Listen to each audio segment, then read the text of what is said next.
Dr. David C. Munson, Jr., President of Rochester Institute of Technology. My name is Christopher Chichester. I live at 26 Sanders Farm Drive in Penfield, and I've lived here for 9 years. And I contact you, Dr. Munson, to detail and describe the disgraceful assault on my life, character, integrity by Monroe County Sheriff Todd K. Baxter, Penfield Town Court Judge John Lomenzo, and your Rochester Institute of Technology employee, Dr. Caroline Easton. She's a professor of forensic psychology, according to your website. I think she should change her title to Professor of How to Abridge the Civil and Constitutional Rights of Christopher Chichester at 26 Sanders Farm Drive in Penfield. So I moved to my present address from Webster with my girlfriend Laura in 2012. And I live alongside Penfield Road. If you drive down Penfield Road, or if you're in Penfield anytime, and you go into the Wegmans food markets or the Target, you can see my residence from Penfield Road. And when I moved here with beautiful, perfect Laura, there was no business next to my residence called Consumer Insights. And there was a parking lot next to my house, and I would walk through this parking lot to go to Wegmans and go to Target. Target's next to that Wegmans.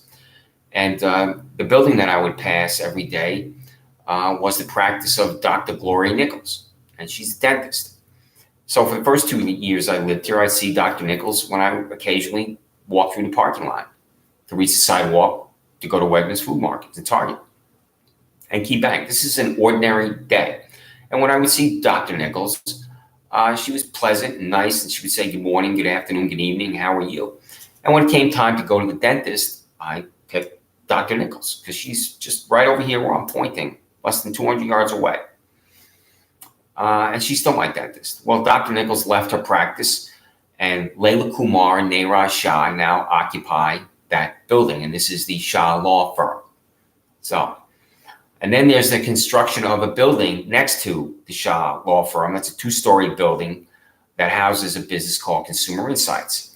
And now, because of the construction of this building, Consumer Insights, and the president of that is Elliot Roth, and Dr. Nichols leaving, and Neeraj and Layla Kumar Shah now occupying her former practice, my life is about to be under siege by Sheriff Todd Baxter and his collection of fanatics. And this is going to be assisted by Penfield Town Court Judges John Lomenzo and James Mully. So I live here with beautiful, perfect Laura, and everything's normal. And there's a strip of land alongside my house, and I'll show it to you. I'm going to show you the parking lot. This is it right here, Dr. Munson. That's it. Ordinary. Well, this is the parking lot that I walk through every day. 4,000 times I've walked through this parking lot. I leave my residence, I exit the parking lot, I go to Penfield Road, I go to Webster, I go to Target, as I said. And 20 people a day walk through that parking lot, including my neighbors across the street. And you can see this tract of land alongside my house. Nobody owns that land. So Laura and I live here. Nobody owns that land. Well, when Dr. Nichols leaves, suddenly we have grass cutting going on next to the residence. And when they show up from Broccolo Tree and Lawn Care, they're here at 7 a.m. on a Sunday. They've been here at 8 p.m. on a Friday night. And they show up whenever they want from Broccolo Tree and Lawn Care. And I emailed Albert and Laurie Broccolo, and I told them, be cutting grass alongside my house whenever you want. That has no ownership, and Neeraj and Layla Kumar Shah don't own that land. And what I'm looking for right now is the fake title, because this is the fake title that Neeraj and Layla Kumar Shah sent me. Oops, I got it upside down, Dr. Munson. That's it. That's the fake title, doctor. So, and I called the Monroe County Office of Real Property, and I said, do Layla Kumar and Neeraj Shah own that land alongside my house? And they told me no. And they also told me they have no record of them owning the land behind my house. So Behind my house, I'm pointing over there, is this large tract of land. And I adopted my Shih Tzu from Lollipop Farm Humane Society in 2012. And I went with beautiful, perfect Laura to Lollipop Farm because we decided we wanted to adopt a dog nobody wanted. And they interviewed us. And this is just like a job interview. It's just as thorough. They have to establish that you have the character and integrity to adopt a dog.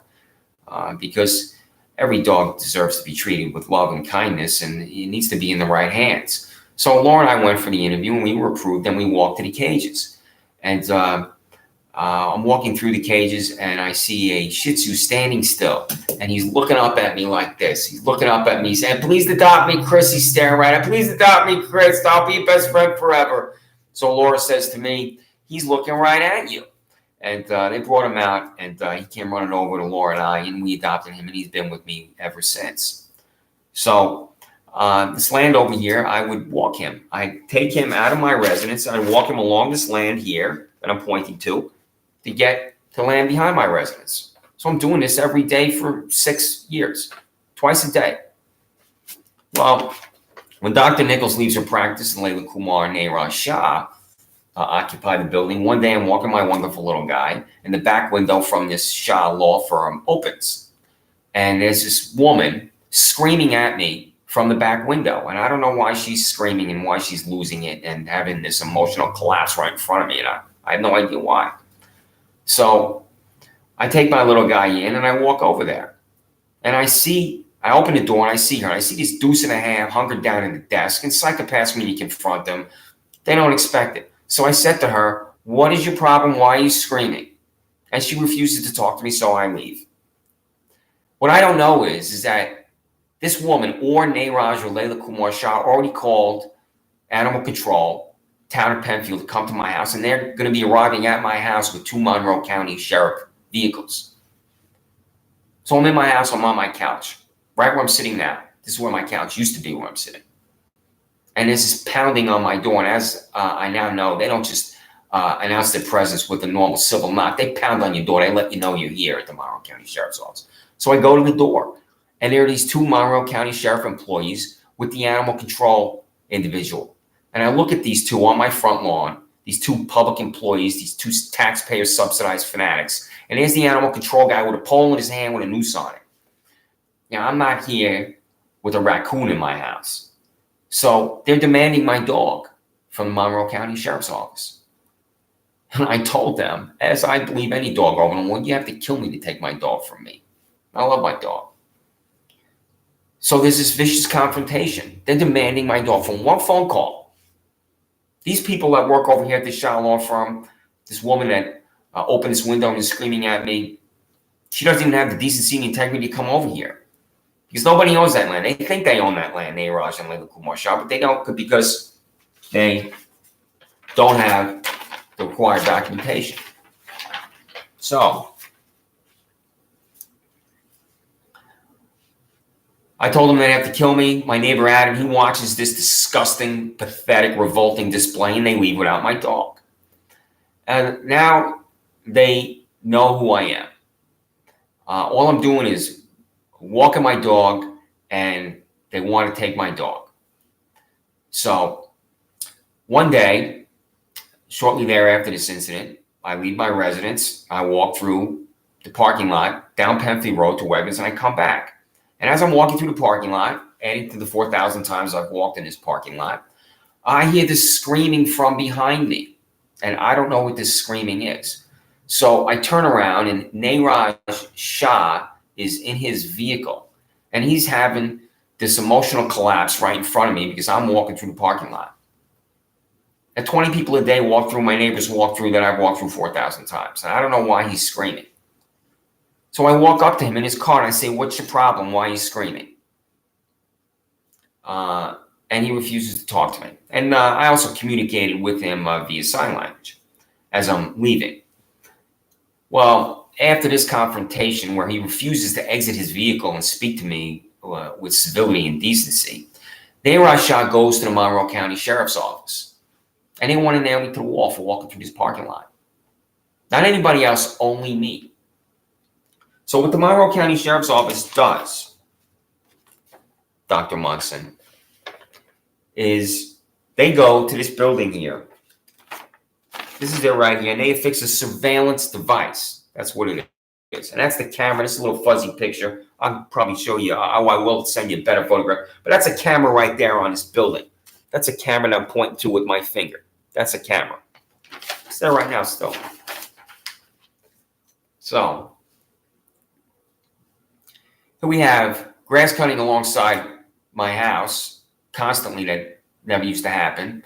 And now this R.I.T Shah, he is completely losing his mind when he sees me in his parking lot. So now that I know that R.I.T and Layla Kumar Shah don't own this strip of land next to my house or behind my house, I don't want these grass cutters from Broccolo Tree and Lawn Care here, especially at 7 o'clock in the morning on a Sunday. Well, they're going to set me up in the Monroe County Sheriff's Office because I've been out there a number of times to tell this grass cutter that R.I.T and Layla Kumar Shah don't own that land alongside my house, because if I've lived here since 2012 and there's no grass cutting ever alongside or behind my residence, it's easy to conclude that no one owns that land. And especially after I already talked to the Monroe County Office of Real Property and they can't confirm it and they don't have the documentation that proves it. And I also spoke to someone at the Monroe County Sheriff's Office. I said, will you send me the title? If they own it, fine. All of this is totally irrelevant. So I'm walking through the parking lot past this Consumer Insights building, and I see this Elliot Raw, who's the president of this Consumer Insights building where the surveillance device is, because that's the camera right there. And he says to me, you're going to be arrested. And I don't know what he is talking about. I'm 54 years old now. And in the 30 years since I was honorably discharged as a 22-year-old Sergeant E5 from 2nd Squadron, 17th Cavalry, 101st Airborne Division Air Assault, Fort Campbell, Kentucky, the number of times I've been arrested is 0. So I'm looking at this character saying, you're going to be arrested to me. What is he talking about? What's his problem? He should return to staring at his office wall poster of Jodie Foster, because I don't get it all. And then I continue to walk through the parking lot 4,000 plus times down Penfield Road to the Wegmans food markets. And then I return the same way. Well, he tells me, Elliot Roth, is going to be arrested because he knows that device is on that building. And R.I.T Shah went to Monroe County Sheriff's Office. And even though I spoke to these people when they called me, I said, I've walked through this parking lot every day. It's a parking lot. You can see it from Penfield Road. And all I'm doing is walking my dog. And, if he owns that land, if R.I.T and Layla Kumar Shah, because these two live together over there, I don't know if they're husband and wife or brother and sister, but I'm counting on R.I.T and Layla Kumar Shah being shacked up as brother and sister. Why doesn't he just come over to my house and talk to me and hand me the title? That's all R.I.T and Layla Kumar Shah have to do. We own the land. Here's the documentation. Here's the title, whatever it's called. Stay off the land. Fine. But if I've been back there 4,000 times with my dog, and my dentist, Dr. Gloria Nichols, never said one word to me about walking through the parking lot or about walking my dog on that land, it's easy for me to conclude that I'm not committing any crime by walking through a parking lot or walking my wonderful little guy. And I'm looking at him right over there. He's sitting over there now. He's just the best little guy. If you have a dog doctor in Munson, I hope you love your dog, because that's the way it's supposed to be. So my life is about to radically change. I'm sitting where I am right now, and I see the toothless grass cutter. He's coming alongside my house. I believe in the Fifth Amendment right to property. If you don't own property, you shouldn't be on it. And here he comes by my house. I go outside. I stand on Sanders Farm Drive where I live, and I'm outside. And I say to this toothless grass cutter, you're again here cutting grass that Layla Kumar and R.I.T Shah don't own, because the town of Penfield doesn't have any documentation, and they don't have that documentation. And I'm telling him this. What I don't know is that I'm on video telling him this. And as I'm telling him this, R.I.T and Layla Kumar Shah don't own that land. They don't have the documentation. He stops on his tractor and he looks at a man named Steve Desmond. Steve Desmond works for Broccolo Tree and Lawn Care. So the man on the tractor is looking at the man on the phone, and then I'm looking at the man on the phone. And I think this is bizarre. And I go back in my house and I sit down. And less than 30 minutes later, I see Monroe County Sheriff's employee, Patty Meyer, run into my backyard. She trips and falls on her face right next to my porch over here. And I'm thinking, why is this whack job laying in my backyard dirt right now? I don't get it. And then I hear the pounding on the door. Pounding. I go over to the door and I open it, and there are 5 other Monroe County Sheriff's employees here. So I have 6 of these people here. And I don't know why they're here. And so it's this sergeant from Panorama Trail office. I've talked to him later about what he's about to do to me. And he says to me, we just want to talk to you outside. And that is a lie. We just want to talk to you outside. So the first 8 words I ever hear from a Monroe County Sheriff's employee directly to me is a lie. They're here to arrest me. They're here to abridge my civil and constitutional rights. They're here to descend on my dignity. So I hesitate and I do go outside. They want to talk to me. They're going to talk to me no matter what. And if I close the door and refuse to talk to them, I'm sure that they'd try to talk to me the old-fashioned way at the Monroe County Sheriff's Office by kicking down my front door. So nevertheless, I walk outside. And as I start to walk across my grass, I'm surrounded by these fanatics. And I'm looking at them. Then it occurs to me what they're about to do. And the sergeant, he takes my wrists and he puts my hands behind my back and he handcuffs me.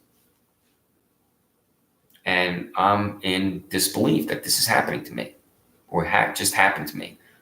And I look over at my neighbor, Adam, who saw me walk outside, as he later told me.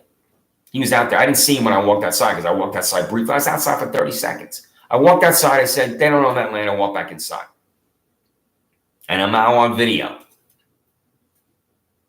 I'm on Sheriff Todd Baxter's camera. I'm surprised Alan Funt wasn't here. So now I'm in handcuffs on my front lawn. I look at my neighbor Adam. My neighbor Adam's looking at me. And I don't see the toothless grass cutter or Steve Desmond of Brock Hollow Tree and Lawn Care who called them to my house. My door is still open. So they put the handcuffs on me. They put me in the vehicle. And then I see one of these 6 fanatics. He has to close my front door because my dog is still in my house. And I do not have my keys or my wallet. And sometimes the door will fly open if it's a windy day. So now that my dog is in my house, I don't have my keys or my wallet. I'm in the backseat of the sheriff vehicles with the handcuffs on. I don't know if he really locked my front door. And if it flies open, then my wonderful little guy, he could run out. So they drive me to the jail, handcuffed in the back seat. And when I get to the jail, they take me to a small cell. And they remove the bracelet from my right arm. And then they handcuff me inside the jail cell. So I'm still handcuffed inside the jail cell on a small bench. And I can't reach the urinal. And I'm in there for 3 hours. So since I'm still handcuffed inside the jail cell and I can't reach the urinal, I urinated on myself twice. So I'm sitting in this jail cell and I'm disgusted and appalled at this fanaticism from Todd K. Baxter and his collection of fanatics. So I'm in there about 3 hours, and one of his employees comes to the door where I'm sitting, and he says to me, "We're going to cut you a break and drive you home. You're going to cut me a break." That was his exact language, "cut me a break." So they let me go from the jail cell, and I am driven home. And I walk in my house. My wonderful little guy, he defecated and urinated inside the house because I was gone for so long. I couldn't take him out.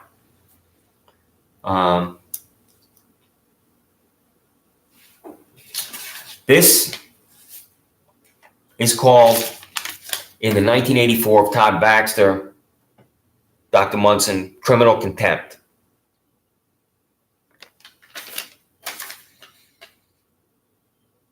I look at this ticket and it's a lie. It's a concoction. Criminal contempt. I've never committed a crime. Criminal contempt. This is where I ask, does Sheriff Todd Baxter live in the United States of America? And it's about to get worse. There's this gym called PW Fitness that's now defunct that I would go to. And it's across from the Wegmans food markets where Sheriff Baxter always has two of his badge-wearing, gun-carrying Barney Fife jokes alongside the building. If you drive down Penfield Road, they're always there at that Wegmans. And I think they're at that Wegmans because that side of the Wegmans has the most delicious donuts. And I'm sure you've heard the cliche, the donut-eating cop. And, you know, there's Sheriff Baxter's two vehicles alongside that Wegmans. There's no reason for them to be there because Danny and Colleen Wegman are not criminals, but they're there all the time. So across from this Wegmans is PW Fitness. I would go over there to work out. And one day I'm at the back of the gym. And I'm doing 3 sets of 10 on the bench press. It's ordinary. So I complete the second set of 10. I'm about to begin the third set of 10. I'm already on the bench press. And I'm about to lean back like that. And up walks to me is Jermaine Benman. Now, Jermaine Benman is the gym psychopath. He's the gym psychopath because he screams when he uses the weights, not grunts. Some gyms have an admonition for you, no grunting. Benman will scream at the gym. And I've seen him, and I tried to avoid him. Well, Jermaine Benman walks up to me, and he wants to use the bench press while I'm still on it. So I never let the gym psychopath tell me what to do at the gym. And I tell Benman, I'll be 30 seconds. And I begin to lean back to continue the exercise because I'm already on the machine and I'm continuing my 3 sets of 10. And it takes me 90 seconds to do 3 sets of 10. And he doesn't even have to wait the full time. So as I lean back to continue the exercise, Benman straddles me with his left leg, his right leg. And he moves up to me. And then as I'm about to sit up from the bench press, I can see Benman's shorts in front of me, and I can see the outline of his small penis.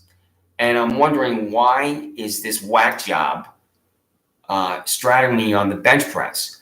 And as my head is moving up like this, Benman punches down like this. And my head snaps back. My left hand prevents me from landing on the floor. And as I subsequently tell my friends and family members, you know, I now know that I can take a punch like a Muhammad Ali against George Foreman in Kinshasa, Zaire. So this typical gym psychopath assaults me at the gym, and I was going to respond to him by introducing his balls to my foot, but that would have just made me a violent human being like him, and I don't believe in violence. So this assault has a witness, and the witness calls the Monroe County Sheriff's Office. And I go outside with Jermaine Benman after Deputy Andrew Reale of the Sheriff's Office arrives. Reale has been here to my residence because of this grass cutting descent on my life by Sheriff Baxter. He was one of the 6 fanatics that was here. So I go outside, and this is where Andrew Reale decides that he's going to put the screws to me. He's going to concoct a crime for me. Because he's corrupt. And he's a typical fanatic from the Monroe County Sheriff's Office in the employ of Todd Baxter, who is the chief fanatic. So Reale tells me to wait in his vehicle, and I thought that it was bizarre. Wait in his vehicle. Why doesn't he just say to me what happened? Because at this point, he doesn't have any details. I follow his instructions. I wait in the vehicle. Reale is now talking to Benman in front of his vehicle. I'm looking at Reality talk to Benman, and that's because Reality is coaching Benman what to say to me. And what happens, Dr. Munson, is that Andrew Reality marches Jermaine Benman over to the side of the vehicle while I'm sitting in it after this psychopath just attacked me at the gym. And Jermaine Benman says to me, I want to press charges against you. And I look at him and I say, for what? You just attacked me. And Reality marches Benman away from the vehicle and continues to talk to Benman. So then Reality comes over and he opens the door and I exit the vehicle. And when I exit the vehicle, Andrew Reality hands me this ticket that says, harassment second. I've never harassed anybody in my life. Every family member, every friend, every girlfriend, every coworker, everybody who's ever known me in my life will confirm that fact. This is not who I am. It's not on my character. It's not on my integrity. So I have a concoction of criminal contempt, where I'm in contempt of Sheriff Baxter and his collection of fanatics. This is not a crime. Just to go outside and say, they don't own that land. And then I have this vile, despicable harassment second. You know, I'm 54 years old. I didn't suddenly lose the ability to make a distinction between right and wrong, fact and fiction, truth and lies. This is what they're doing to me here. This is what Todd Baxter is doing to me. So I have to appear in Penfield Town Court. Penfield Town Court is in the Penfield Public Library. When you walk into the Penfield Public Library, the library is immediately there to the left. And there's this long hallway. And I never knew what was at the end of that hallway because I've been to that library. Because when I moved here from Webster with my girlfriend Laura is hired at the Penfield Public Library. So occasionally, I leave my residence here at 26 Sands Farm Drive. I walk down to Penfield Road. I get to Bad Road, and I'd go see beautiful, perfect Laura just to see how her day's going, see how things is going for her. And I'd walk into the library. What I don't know is that at the end of the hallway are John Lomenzo and James Mully, and that's Penfield Town Court. So even though I've lived in Penfield since 2012 and beautiful, perfect Laura works at the library, I don't know that John Lomenzo and James Mully are at the end of that hallway.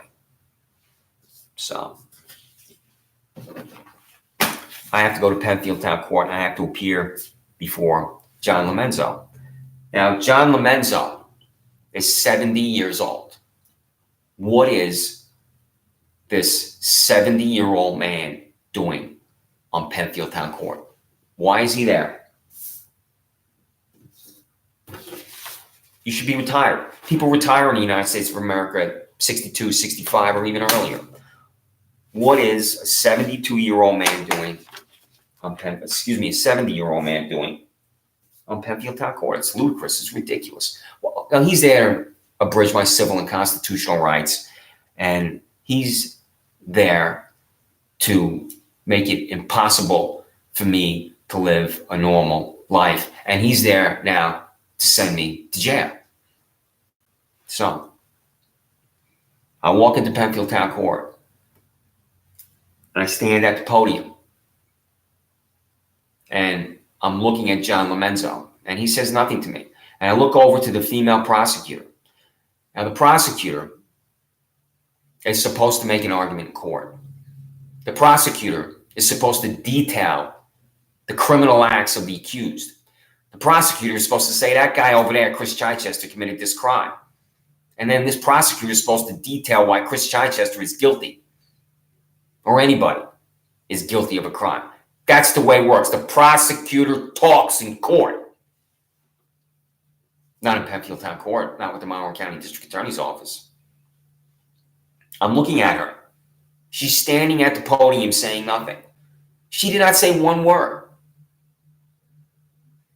So here I am. in this nauseating star chamber of Penfield Town Court with the prosecutor saying nothing. And then Lomenzo ends the proceeding. And I go in the back. And waiting for me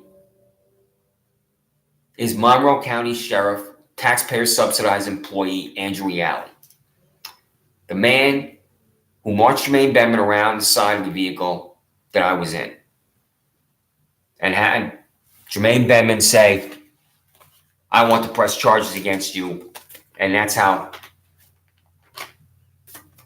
this piece of fiction that I'm holding in my hand is created. So Andrew Reale knows that he marched Benman around to the side of the vehicle. Andrew Reale knows I was outside for 30 seconds here.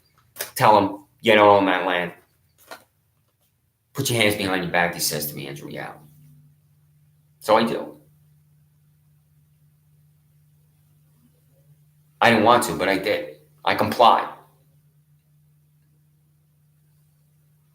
I put the handcuffs on me, and they're taking me to Monroe County Jail as an innocent man. So I get to the jail, and the first thing I say to the jail employee is, "My dog is in my house. I live alone. I don't know how long I'm going to be here.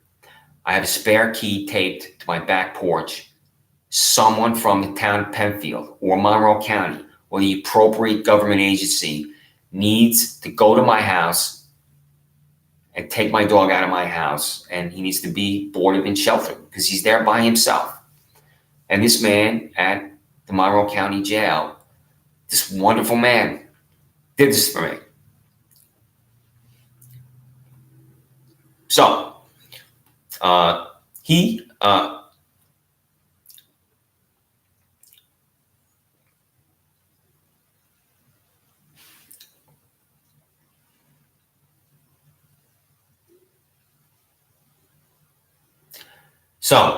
I'm at the jail, and my dog is in my house, and I'm not guilty of any crime. Now I have to be in process at the jail. And I'm still in my civilian clothes. And I'm taken to a room, and the jail employee says to me to take off all my clothes, which I do. And I'm standing naked in front of the Monroe County Sheriff Jail employee. And I'm waiting for my jail jumpsuit. And he's staring at me, and he's not staring at my face. So I say to this individual, "Let me know when you're done staring at my dick." And he laughs and gives me my jail jumpsuit. So I'm taken to my jail cell, and I'm put in a jail cell, and I'm in this cell by myself. So here I am at Monroe County Jail as an innocent man. And what I want to know, Dr. Munson, is how do I arrive at jail just because John Lomenzo in Penfield Town Court decrees it? If I'm going to go to jail, shouldn't a jury decide? And I know about a bench trial, and that's what it was. And a bench trial is a joke. If you're going to go to jail with violent criminals, and I'm going to get to that, then it shouldn't be because of a 70-year-old fanatic saying you go to jail. If you're going to go to jail, it better be 12 citizens saying you deserve to be in jail, because a bench trial is a joke. One person decides you go to jail and that's it. And this 70-year-old who's releasing Daniel DeLouse into the community, Daniel DeLouse was identified by witnesses on Anatel Luster, which is over here on 5 Mile Line Road, and I ride my bike down there.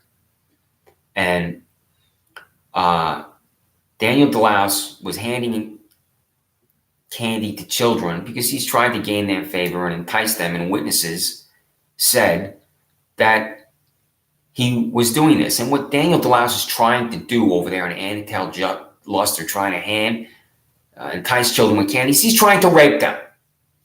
Daniel DeLouse III is a child rapist in Penfield. So He is identified by witnesses trying to entice children with candy. The Monroe County Sheriff's Office employees arrest him, and he is taken to Penfield Town Court. He appears before John Lomenzo. John Lomenzo says that the documents presented by the sheriff's office are defective, and he releases Daniel DeLouse III because of these defective documents. And this story, I'm looking for it, is in the Democrat and Chronicle.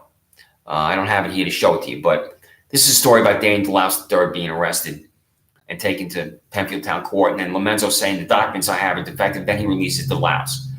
Daniel DeLouse III is again arrested on the same charge, trying to entice children with candy or some other device, if you will, to gain their favor, because he wants to rape children, Daniel DeLouse III. John Lomenzo in Penfield Town Court has a relationship with Daniel DeLouse II, and John Lomenzo in Penfield Town Court does not recuse himself from the case of Daniel DeLouse III. This is the individual I have to appear in front of in the library courtroom of John Lomenzo and James Mully. So, I'm at Monroe County Jail as an innocent man. And I've been arrested twice and I haven't committed any crime. All I did is go to the gym and use the bench press and walk outside and talk to this toothless grass-cutting loser. Suddenly they hear no grass cutting for 5 years. They hear all the time.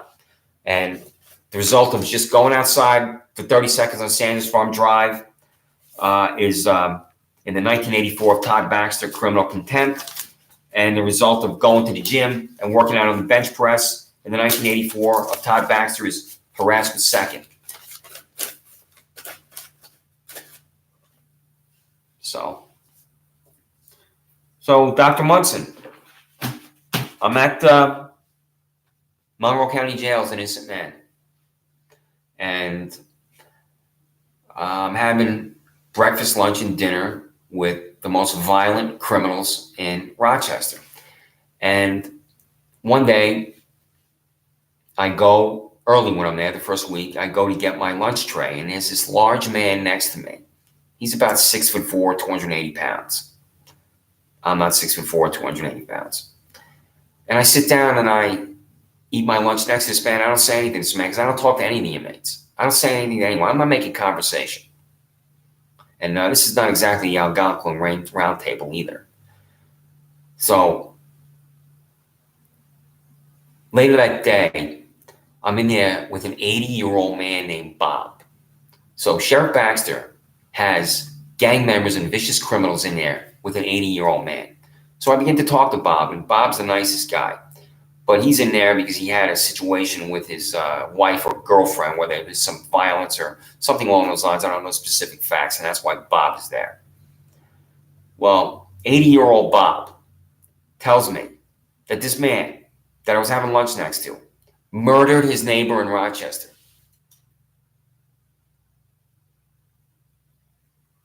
So, I'm an innocent man, and I just ate my food next to a man accused of murder in Rochester.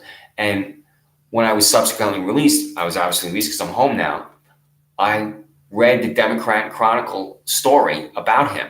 And there's this picture right there in the Democrat Chronicle. And I read what he did. So, I'm at the jail where fights break out. I'm sitting watching television at night. I'm watching the news. And there's a fight over the remote control because somebody wanted to watch a different program. And this fight happened right in front of me, and it was broken up immediately. And every night I would go to sleep, and I'd be in my cell, and I'd look up. And it'd be past midnight, and I heard these individuals speaking in Spanish, and I don't speak Spanish. So I asked the man next to me who does speak Spanish. I said, what are they talking about? And he said that they are gang members, and they're talking about the crimes that they committed when they get them in jail and the crimes they want to commit when they get out. So while I'm at the jail, I carry a notebook with me, and other pieces of paper that I write on, because I'm writing down everything that I see, and everything that I see is nauseating.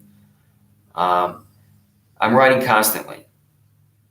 And I noticed that there is a jail employee that is around me. He's around me a lot. And then I notice and conclude that he's following me around because I'm writing for about 2 weeks. And then he decides that he's not only going to follow me around, he's going to follow me into my jail cell soon. So one night, I'm working on my notepad. I'm looking at everything that's going on in this jail. I'm writing it all down, as I usually do. And I go back into my jail cell. And the fact that I have to say I go back into my jail cell enrages me. And I sit down on my little cot. And standing in front of me is this jail employee. And I'm looking right at his name tag. And he goes to grab my notepad. And I pull it away. I'm writing on this. I'm using my First Amendment right, my notepad, my thoughts, my words. So I just pull it away naturally. He wants my notepad. And what he does is he grabs my wrist and he takes my arm and he puts my arm behind my back and he jams my arm up my back and I release the notepad. So I was going to respond to his violence with my own violence, but I don't believe in violence. And that would just make me a degenerate like him. But I was going to respond to him by introducing his balls to my foot. And I didn't, because Todd Baxter would have charged me with introducing his balls to my foot. And he leaves with my notepad for that day. And I wrote 1,000 words that day, and he has it now. So now my arm's bothering me. I like to think that I can withstand pain and tolerate pain. He has my notebook. And now my arm's bothering me. So I go to the front desk and I say, my arm's bothering me, I need to go to the doctor. That's all I said. And I go back to my cell. And who comes to get me in my cell and go to my doctor is the same guy that just attacked me in my cell. So I go to the jailhouse doctor with this guy. The doctor says to me, "What happened to your arm?" I said I was in my cell and a jail employee took my arm, shoved it up my back, and attacked me in my jail cell. And the doctor said to me, "Well, who did this to you?" And I replied to the doctor, "The guy standing behind me."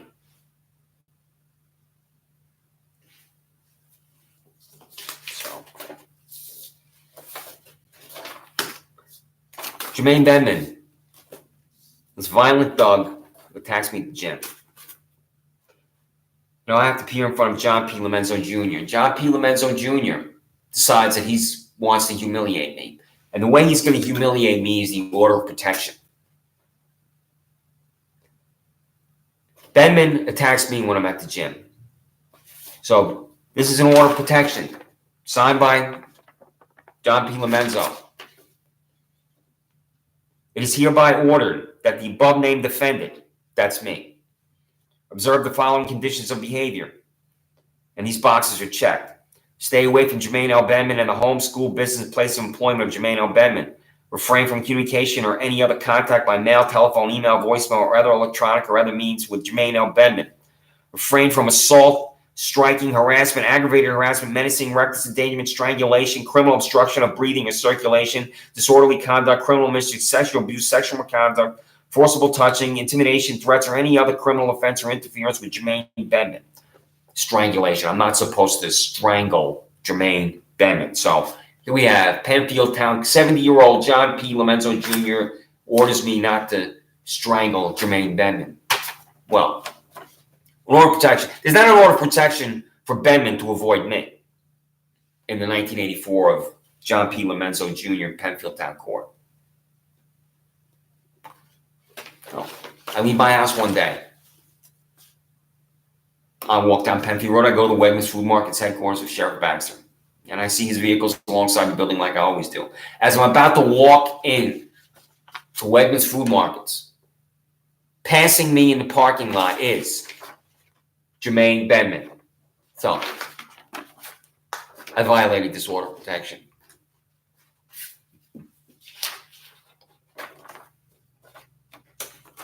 John P. Lomenzo is going to humiliate me with another order of protection. Layla Kumar Shah is right there at that Shah law firm. This is a 71-year-old woman I've never met. So, Nayraj and Layla Kumar Shah, they go to the sheriff's office. After I walk through the apartment 4,000 times, they put the surveillance device on there. And now, Lomenzo, in order to prevent me from walking through the parking lot or having any ideas of walking through the parking lot, has an order of protection for Layla Shah. It is hereby ordered that the defendant, that's me, stay away from the names or protected persons or witness, Liat Shah, that's what it's spelled, L-A-I-T, and from the home, school, business, place of employment of Liat Shah. This is a 71-year-old woman, so I'm confident she doesn't have a place of employment. Refrain from any communication or any other contact by mail, telephone, email, voicemail, or other electronic or other means with Liat Shah. And again, refrain from assault, stalking, harassment, aggravated harassment, menacing, reckless endangerment, strangulation, and it goes on from there. So John Lomenzo is again ordering me not to strangle someone. So he doesn't want me to strangle Jermaine Benman, who attacked me at the gym, and then John Lomenzo doesn't want me to strangle Layla Shah, a 70-year-old woman I've never met that lives right over there. So I'm going to tell you again about this document. I did not sign this document for Jermaine Benman. The defendant refuses to sign. I said I'm not going to sign that document. There's an order of protection. I did not sign this. And they said,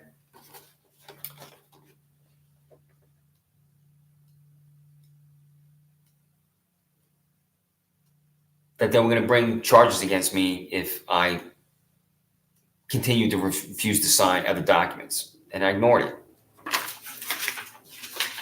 That's different with this. They were going to bring other charges against me. So I signed this document. They're shaking me down at Penfield Town Court to sign this document. This is what they're doing to me in Penfield, New York. Do I live in the United States of America?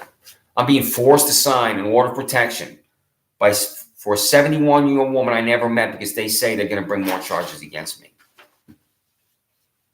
So now this is order of protection, even though I'm a free man. And I go to the YMCA here in Penfield. Because the gym I was going to where I was attacked that closed. Yeah, I'm shocked. Yeah, perhaps it was the environment in the gym. So I go to the YMCA in Penfield. And I walk into this room, and there's about 10 people in this room. And I'm on the rowing machine. And who do I see in this room? Is Layla Kumar Shah with the order of protection signed by John Lomenzo for me to avoid the 71-year-old woman I've never met. Now, I know what she looks like because when I walk by the Shah law firm, I occasionally see her outside. There's only Layla Kumar and Nayraj Shah there. So I'm on the rowing machine. And I see her, I ignore her. She doesn't ignore me. Layla Kumar Shah. She comes over to me. And she's bizarrely pointing at another apparatus next to me as I'm on the rowing machine. I don't know what the hell this woman's talking about. I say to her, "What's my name? You know who I am." And I guess that startled her or surprised her. And she walks away. And then she goes over to the personal trainer at the YMCA, and she says to the personal trainer, he shouldn't be at the YMCA. And he says to her, "I don't know what you're talking about." No one knows what the hell this woman's talking about because she lives in Crazy Town. This is what's happening to me in Penfield, New York. So, I'm at the jail at 130 Plymouth Avenue South. I'm in there with a man who talked about committing a rape. I'm in there with these gang members. I'm in there with sociopaths and psychopaths and people that have been arrested multiple times that never have held any employment, that have never done any charitable acts, that have just absolutely refused to contribute to society, to be a decent charitable, kind-hearted person. There are people that are arrested that deserve to be in jail. Just because I'm arrested, I'm not one of these people that thinks that everybody's innocent. I am an innocent man. So I'm in my cell at the jail, and I take out an envelope, and it has the address of the jail here. And I tape this envelope to my jail cell. And this envelope says, whatever doesn't kill you makes you stronger. And that's the truth. Whatever doesn't kill you makes you stronger. So I'm at the jail, and the question that I keep asking is, how long am I going to be here? Because I don't know. I'm sentenced to jail, and I don't know my sentence. I have no idea what my sentence is. How long am I going to be here? I ask that every day, multiple times. And no one at the jail, no one at Baxter Jail tells me how long I'm going to be there. And I'm demanding to be released. And I'm demanding this in the most ferocious way. And I'm doing other things at the jail where I'm demanding my release. So what I now know is that when you protest your innocence at jail, when you tell people you're an innocent man, and you're writing, I wrote 20 letters every day. I'm writing 500 words, 700 words, 900 words, and I had to handwrite this out. And then when I would write a letter to the jail superintendent or the guard, I wanted a copy for myself. So there's no copy machine at jail. There's no Xerox there. So I needed to retain a copy of everything I wrote. So if I wrote 500 words, I'd write it, and then I'd write it again. So I had a copy of what I wrote. Then I'm demanding my release. I'm an innocent man. I'm demanding my release. They released me to Rochester Psychiatric Center. And that's where I meet Dr. Caroline Easton.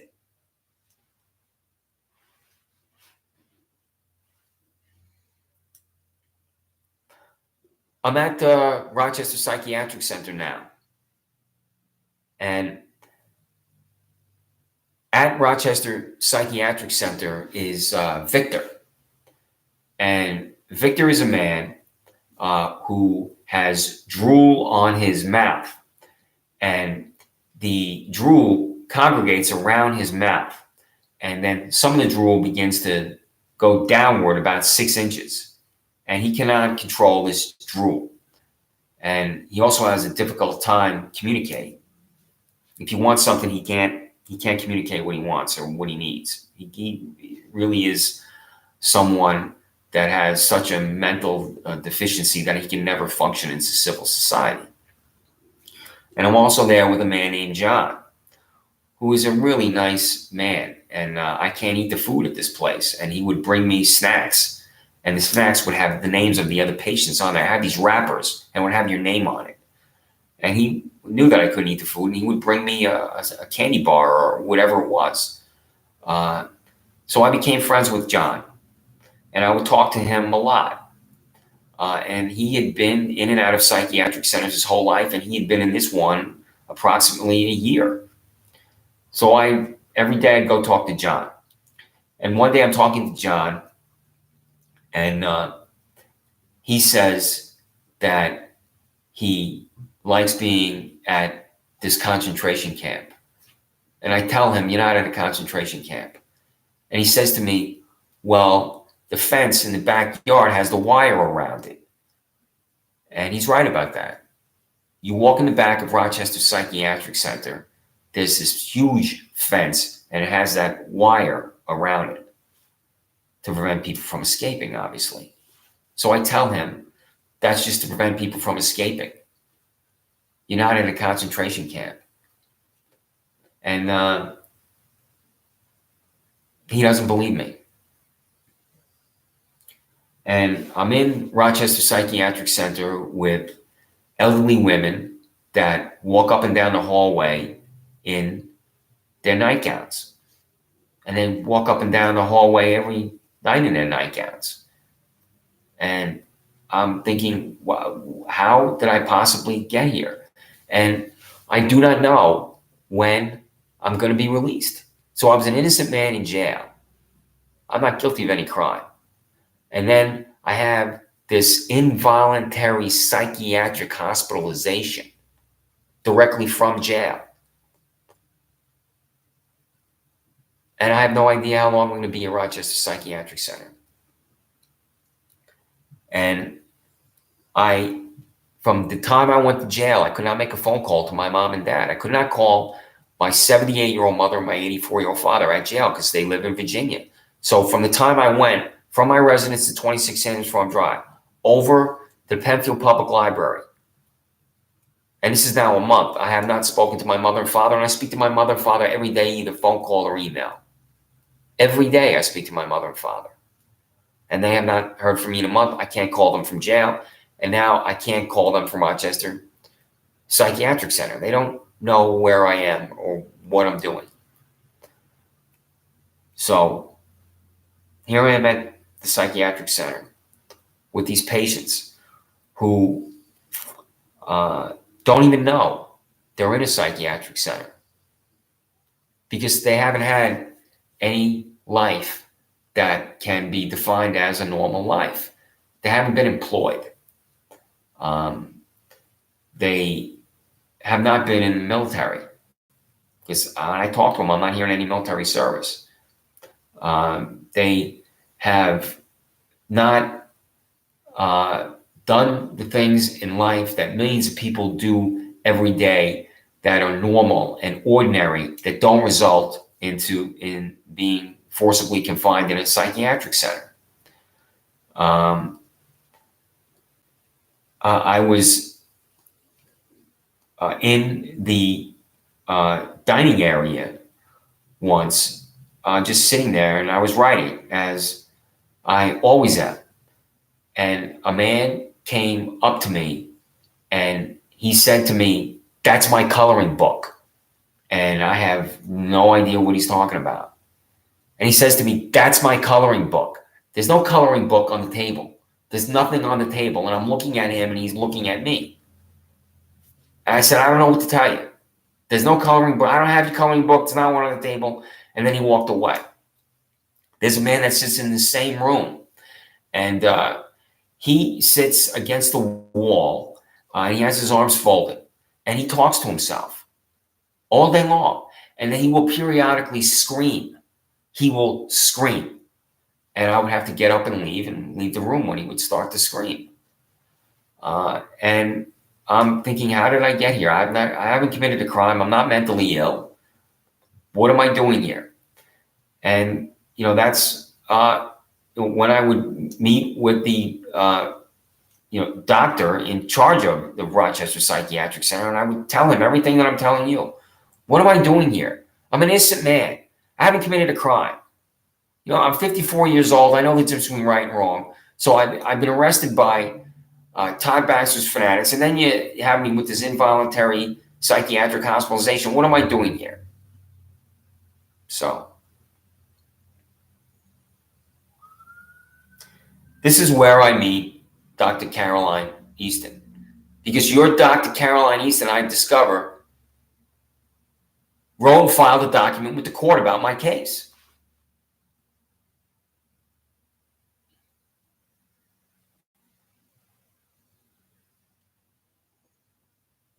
What is your employee doing writing documents about my case when she has never met me?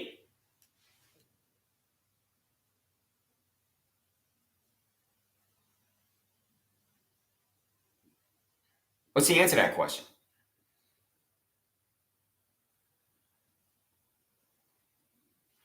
What's the answer to that question, Dr. Munson?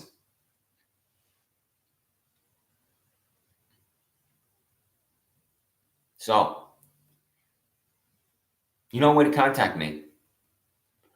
Why is your Dr. Caroline Easton filing documents with the Monroe County Court about my case when she has never met me?